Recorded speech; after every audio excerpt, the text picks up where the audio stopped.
Evidence that the world's climate is changing can be seen all around us. Phenomena like floods, droughts, heat waves, and the melting of the polar ice caps are posing an increasing danger to the lives of people and to the global environment we all depend on. If you come back to a glacier each and every year, you see a difference. If you take pictures and you film things like I do, you see change.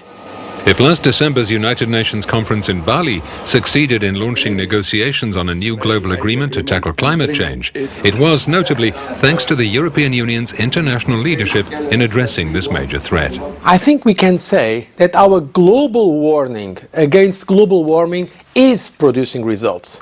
But now we have to deliver. We have to adopt a consistent package with concrete targets for all our member states.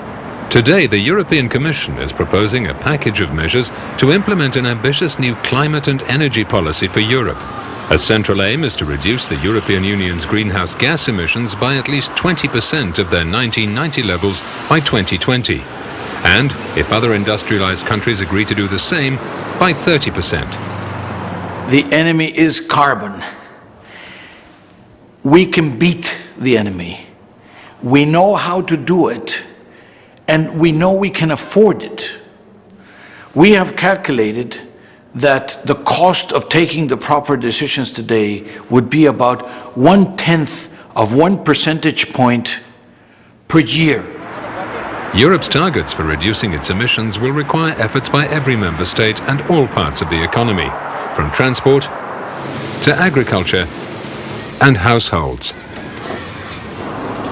Today's proposals set out how much each country would have to do.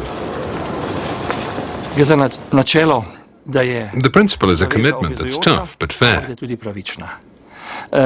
This means that every member state will contribute according to its financial ability. Greenhouse gas emissions from energy-intensive sectors like power generation, steel and chemicals will be reduced through the EU's emissions trading system, which enables industry to cut emissions at least cost. This system will be strengthened and expanded, and the overall cap on emissions from the sectors covered will be considerably tightened. Today's proposals will also boost renewable energy sources like wind and solar power. At the moment, renewables account for around 8.5% of the EU's energy consumption.